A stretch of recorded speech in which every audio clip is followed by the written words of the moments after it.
The Indian culture has a long tradition of education, whether it's the formal education or whether it's informal education.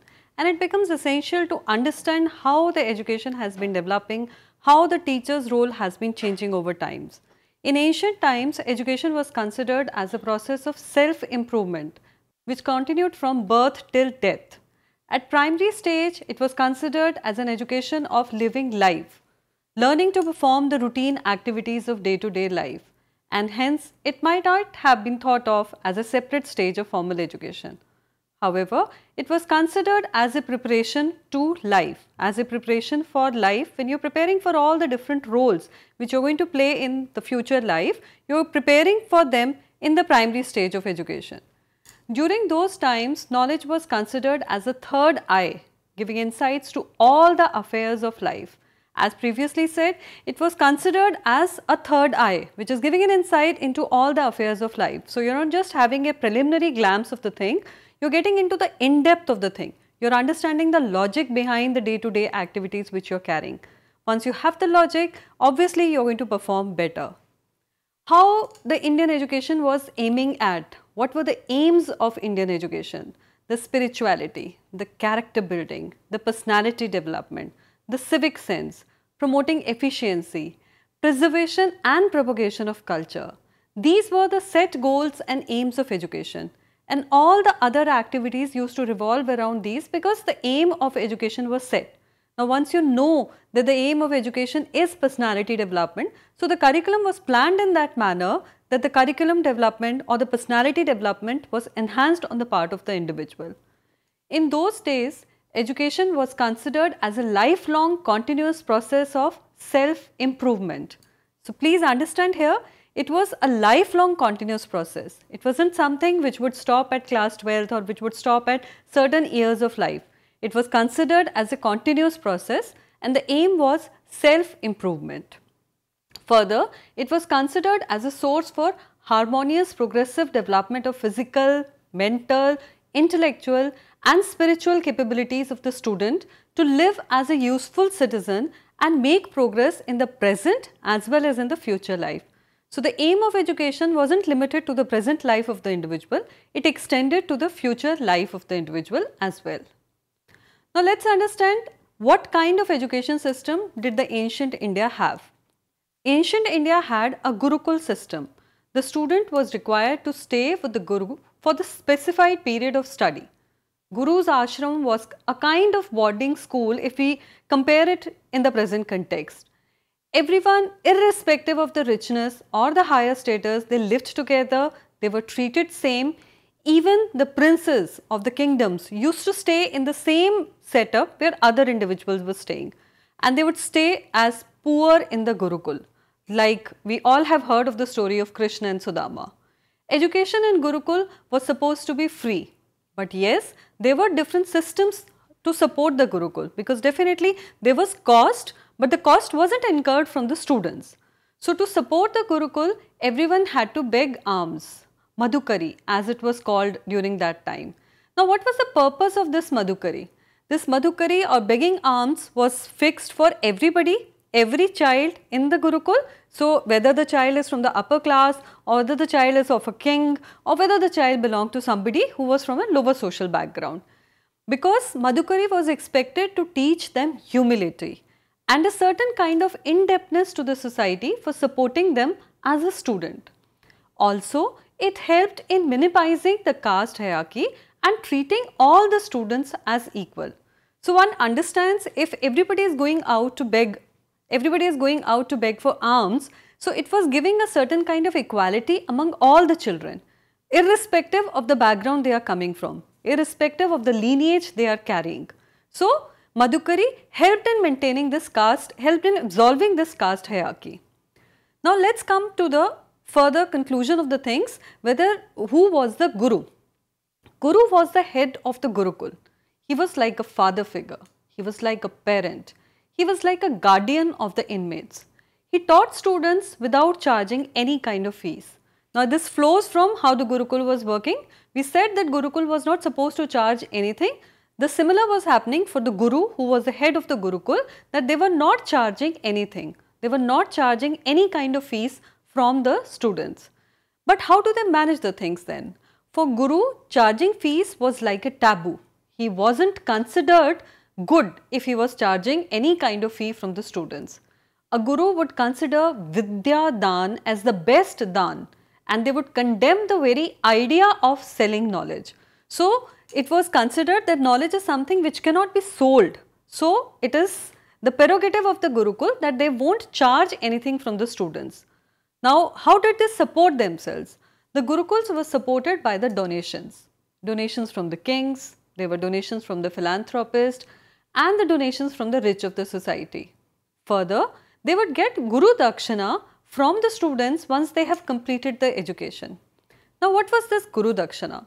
Guru Dakshina was an offering of the student as a parting gift to the Gurukul at the end of the study. It need not be in the form of money, it can be in any other form the way the Guru desires. It may be in the form of certain vices which the student would drop in, it would be in the form of certain pledges which the student may take. So, all these donations and Guru Dakshina was enough to support the ashram and inmates as they practiced austerity, and there wasn't any kind of accumulation of wealth. In fact, accumulation of wealth was not permitted at all on the part of the Guru. Only a real scholar, a proven master, a spiritually enlightened person was recognized, appointed and respected as Guru. So, anybody could not have desired and become a Guru. They need to have certain qualities among themselves, only then they could take the shape or they could take the form of a Guru. So, the person needs to be honest, the person needs to be spiritually enlightened, only then the person can be appointed and respected as a Guru. As you know, India has a very old tradition of Guru Shishya Parampara. For his selfless service, the teacher or the Guru was held in very high esteem by the society and was respected even by the kings. Kings means the rulers of the society. Even the kings used to respect Gurus a lot. A Guru was revered more than parents and enjoyed a unique status even higher than that of the gods. Gurur Brahma, Gurur Vishnu, Guru Devo Maheshwara, Guru Sakshat Param Brahma, Tasmai Shri Guruve Narma. So that says in itself that Guru was even higher than the God. Different scriptures have been talking about this importance of God in some of the other kind of phrases. So there have been shlokas like Guru Govind do khade kake lagu paye, Balihari Guru aapne Govind diyo milaye. So in all these shlokas you can see that this God was secondary when it comes to the God, a Guru, because it was Guru who was making the individuals reach to the God. The Guru was considered as an epitome of good qualities of both head, heart and hand. So, he is going to have good qualities of head, heart and hand. He would have qualities of spirituality. He would have in-depth knowledge about the whole society. He would have a scholarship to himself. A true teacher was supposed to be a student till the end of his life. So, it is something like the concept of L3 teacher as we have these days, a lifelong learner. Now, if you see the present system of education and present connotations which are attached to the teacher, there are many of them who are flowing from the ancient concept of the Guru. So, this lifelong teacher, even Rabindranath Tagore has talked about the same. He said that a teacher gives knowledge only till the teacher is burning himself or herself. So, he has compared Guru to a candle. A candle gives knowledge only till it is burning. So, it was same for the Guru. He was like a lifelong learner. He was a guide by the side and not the sage on the stage. That was the difference between a Guru and a sage. A sage is somebody who is sitting on the stage and is giving his directions from there. But Guru was supposed to be a guide who was always by your side. That was the essential difference between the two. Gurus were supposed to be an institution by themselves. They were famous for their scholarship. They were famous for their sacrifices. The students all over the world would get attracted to certain gurus or would get attracted to the reputed gurus in India. India was considered to be the epitome of knowledge. India was considered to be the homeland of these kind of gurus. When the number of students were large, the gurus would involve senior or brilliant students in the management of the teaching learning process. See how it happened, because there were a limited number of gurus, but eventually as the population grew and as the awareness grew, there were a number of people who were coming to these gurus for education. So it wasn't possible for guru always to cater to all the individuals who are coming to his gurukul for education. So what guru would do is, guru would teach his senior or brilliant students and they would manage the further teaching learning process. Everything wasn't left on these senior or brilliant students. However, the guru would always be there to guide these people, but they would help in management of teaching learning process. Now, how did this help? This provided the much needed assistance to guru in his work. This was something which was very much needed, because the number of children who were coming, or the number of learning knowledge seekers who were coming to the Gurukul was getting increased, and there were a limited number of gurus. So this kind of assistance, when was provided by the senior students or when was provided by the brilliant students, that would ease the burden on the teacher or the guru, and they would get this assistance from these children. Further, it also provided a certain kind of teacher training opportunity to these young learners. So within the setting of the system, within the setting of the Gurukul, as learners also, they were getting this opportunity to get teacher training also. They also got the opportunity for learning the art of teaching to the prospective teachers under the direct supervision of Guru. This is very different from the kind of teacher training system we have these days. Here, you do not get this offhand or on-hand experience directly. However, in that system of Gurukul, under the direct supervision of Guru, you were managing this teaching learning process. Now, when you were getting that kind of opportunity, it helped the student a lot, because the Guru was in direct touch with the student. So, they would monitor them, they would tell them, they would improve them, and definitely the product was a better one. Now, this monitorial system is a contribution of ancient Indian education system to induct the pupils.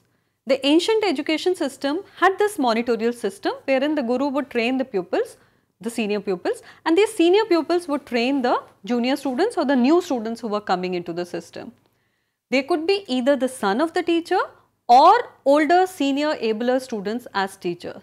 So it wasn't necessary that these young brilliant children of the teachers, they may be the children of the teachers and they may be the senior abler students also.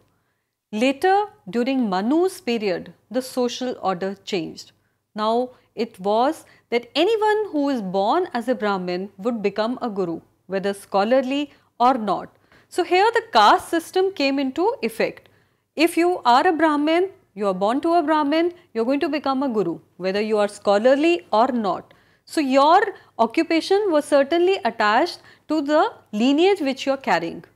Occupation was attached to the family in which you are born. Occupation was attached to the caste in which you were born. The father will teach and train the son as a teacher. Teaching almost became like a family profession of the Brahmins only. Now, this was not what the ancient education system, or this was not what the monitorial system had perceived. They were talking of the abler students, the senior students, the students who were deserving enough, the students had those capabilities of a teacher. They were the ones who were trained and they were the ones who were given the responsibilities. But when it came to the Manu's period, things changed and teaching almost became a profession of the Brahmins only. So, the other caste people weren't allowed to become gurus. Now, let's move further. What are the different rules and responsibilities which were expected of a guru?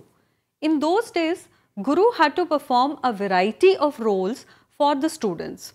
He was a parent to the children, he was a teacher to the children, he was a scholar to the students, he was a missionary to the students, he was a friend, a philosopher and a guide to the students. Now, you can understand that the Guru would have to play this kind of multi-dimensional roles only because of the simple fact that these children were living in the Gurukul. They were not day boarding kind of arrangement during those times. So, the children were living in this setup only. We have heard stories from Ramayana where Ram and his brothers had moved to the Gurukul and they stayed there for a considerable amount of time until unless they had finished their education. So, Guru was expected to pay personal attention to the needs of the students. It was the responsibility of the guru to see that the students develops. He makes progression. He makes progress to the satisfaction of the guru as well as to his own satisfaction. So this satisfaction, this self-knowledge was very important during those times.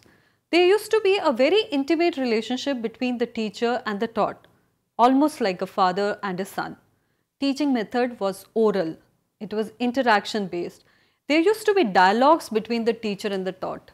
The written education started quite long. During this phase which we are talking of, it was more of an oral interaction which was there between the teacher and the taught. There used to be lectures, there would be discourses, there would be debates, there would be discussions, recitations would be there, recapitulations would be there, and all this would form a part of the student's daily routine. So, in daily routine life also, the student would be exposed to all these kind of activities. It wasn't that lectures were a stipulated phase of the monthly planner or something like that. That used to be a part of the daily student life. Now, if the lectures were happening, if this kind of teaching learning process was happening, how was the assessment happening? That seems to be a question mark, or that seems to be something which arouses curiosity in us. Assessment was continuous. It was comprehensive, it was internally conducted by the guru. Now, if you heard the term continuous, if you hear the term comprehensive assessment, you get immediately stuck to that continuous and comprehensive evaluation which we understood now. But our gurus had been using that system for long, even in the ancient India. There were no terminal examinations, there were no degree certificates, but only announcement by the guru in the convocation that student has graduated after completion of the stipulated studies. However, things didn't stop here, that the guru would announce that the student has studied and things would automatically flow. Definitely, there were certain kind of arrangements which were made so that the society also gets a confidence that the student has actually got that kind of knowledge with himself. So, what would a guru do for the same? Guru would present the qualified student to a gathering of learned people who may ask questions, or the student could be asked to contest in a debate and prove himself. So, how things would happen is, one child or one learner has completed his education, the guru presents him to the society, he arranges for an open house session kind of thing, and all the people who are there, maybe the learned people or maybe the general society members, they would ask questions to the student to see that whether the child has actually got that amount of scholarly knowledge or not. Or other way could be, the student could be asked to contest in a debate and prove himself. Now, once done that, the student was acknowledged as a scholarly person. The student was taken that he has completed his education under the so-called guru, and now he is fit to be a scholarly person. The student would be then known for his mastery over the subject and accepted as a scholarly person.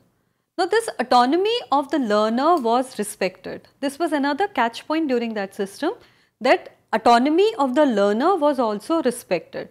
The student was free to choose the guru and the subject of studies. So, you had both the options. You could choose your guru also yourself and you could choose your subject of study also yourself.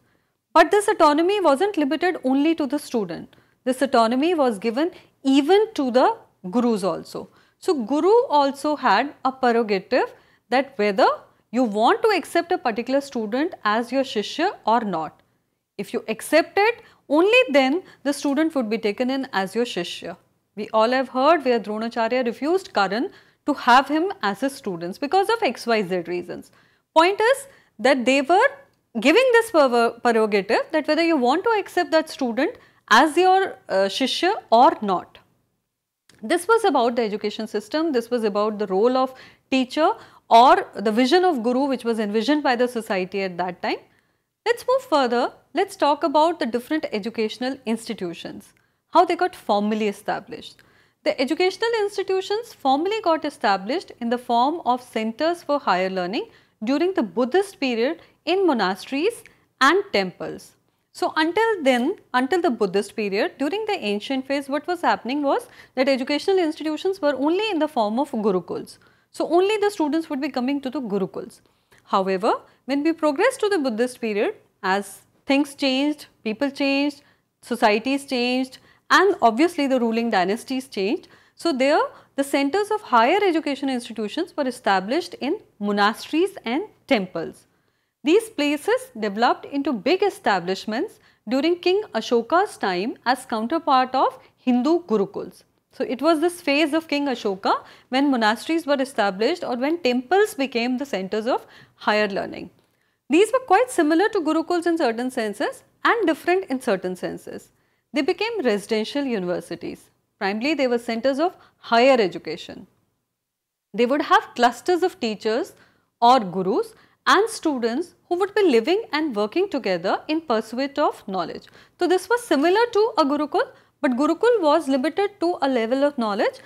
These monasteries were more towards the higher education. So here also the teachers and the students would be living together, they would be living and working together in pursuit of knowledge. Education was supposed to be a pursuit of knowledge, and teachers and learners both were co-partners in the same.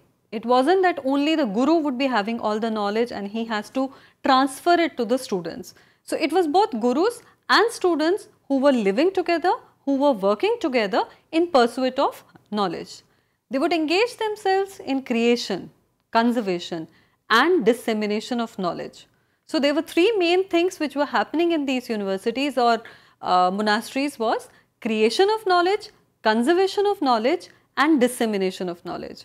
It's not possible that you create knowledge, you conserve the knowledge, but you do not disseminate it to the people. So for knowledge to be better used, knowledge to be better applied in the general day-to-day life, it becomes essential that knowledge is disseminated to the larger society also. How did these institutions work? There were three main functions of these modern universities: teaching, research and extension. Now if you look at the role of university in the present day context, even in the present day context, when it comes to the functions of the university, three main broad areas are teaching, research and extension. The similar was followed in the previous year or in the Buddhist period also. Admissions were made through the entrance test, very hard one, at well-known places of higher education like Takshila, Nalanda, Vikramshila, Vallabhai, Nadia, Kanchi, Banaras, etc. So there were different centers of knowledge, and the ones who were more popular or the ones who were more highly reputed had difficult entrance tests, quite similar to the ones which we face these days. We have entrance tests or some other kind of elimination rounds so that we take in certain students for higher education, but we do not take all the students for higher education. So during those times also there used to be entrance test for the same. These centers would attract students from all over the world, not just India, they would have students from all over the world. Gurukul would continue to impart the instruction in individual capacity but not as an institution. Now this was one characteristic difference between a Gurukul and a monastery or an institution. Institution would work not at an individual capacity, however Gurukul would work at an individual capacity. There were Pathshalas also during the medieval period. So ancient period, medieval period, Buddhist period had similar kinds of education system also, but there were things which were different also. Like we had Pathshalas during the medieval period, there were maktabs for lower education and madrasas for higher education during the Muslim period. They were established in the mosque for imparting religious and Islamic education, as a part of Holy Quran was taught to the Muslim children by the mullahs and the maulvis in these centers.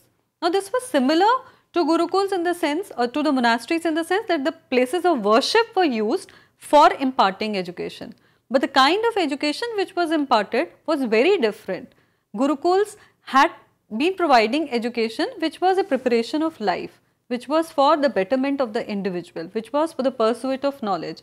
However, the education given by mullahs and maulvis, that was limited to the religious education. So madrasas was providing knowledge only about the Quran and only to the Muslim children. So there was narrowness of the aim here.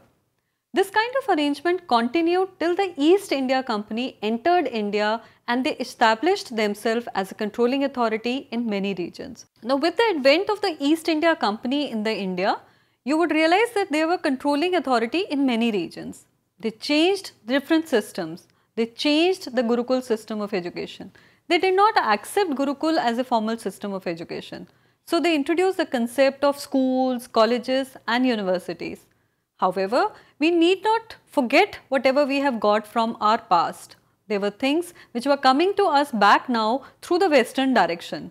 We are talking of constructivism now. We are talking of continuous and comprehensive evaluation as a Western concept now. But as you have already heard, that in the previous years, in the ancient times only, we were the ones who were using continuous and comprehensive evaluation. So we need to respect our lineage, we need to respect our history, and we need to learn from those things. Thank you all for this session.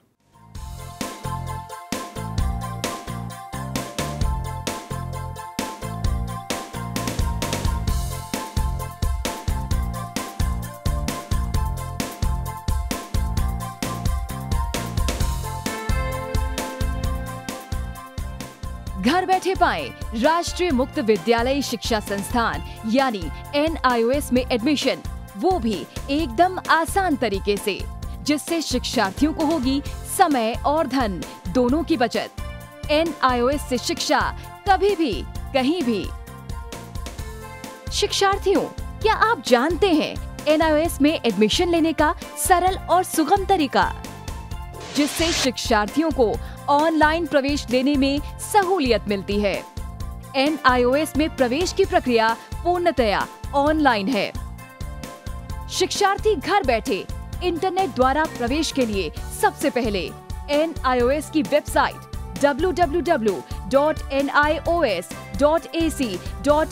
पर login करें। अपना email ID और password डालकर अपना पंजीकरण करें। पंजीकरण के बाद लॉगिन करने पर ऑनलाइन प्रवेश हेतु आवेदन पत्र खुलेगा। आवेदन पत्र को निर्देशानुसार भरें और प्रिंट आउट लें। इस प्रिंट आउट पर अपनी फोटो संलग्न करें। ऑनलाइन प्रवेश के लिए शुल्क हेतु भुगतान के तरीके हैं: क्रेडिट कार्ड के द्वारा, डेबिट कार्ड के द्वारा, राष्ट्रीयकृत बैंक के ड्राफ्ट के माध्यम से, जो कि सचिव NIOS नई दिल्ली या नोएडा के पक्ष में देय हो।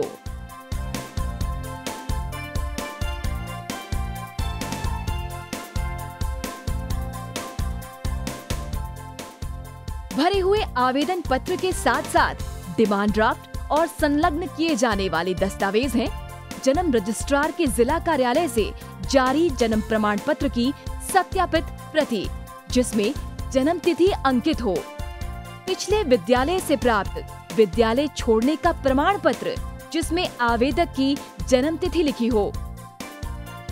प्रवेश फॉर्म का प्रिंट आउट NIOS के संबद्ध क्षेत्रीय केंद्रों पर 10 दिनों में पहुंच जाना चाहिए, अन्यथा उचित दस्तावेज न लगे होने पर आवेदन फॉर्म रद्द किया जा सकता है। प्रवेश प्रक्रिया की पुष्टि होने के बाद शिक्षार्थियों को परिचय पत्र व अध्ययन सामग्री डाक द्वारा तुरंत पहुंचाई जाती है। ऑनलाइन प्रवेश एक बहुत ही सुगम और सुविधाजनक प्रवेश प्रणाली है। Online on time for safe and secure admission. Hindustan के हर कोने में नौजवानों के पास प्रतिभा है, उन्हें अवसर चाहिए। NIOS देता रहा है युवाओं को अवसर आगे बढ़ने का। NIOS से पढ़ने वाले इन युवाओं ने किया है संस्थान को गौरवान्वित। दिव्यांगों ने बन के दिखाया है सबल और आत्मनिर्भर। NIOS के साथ आप भी जुड़िए NIOS के संग।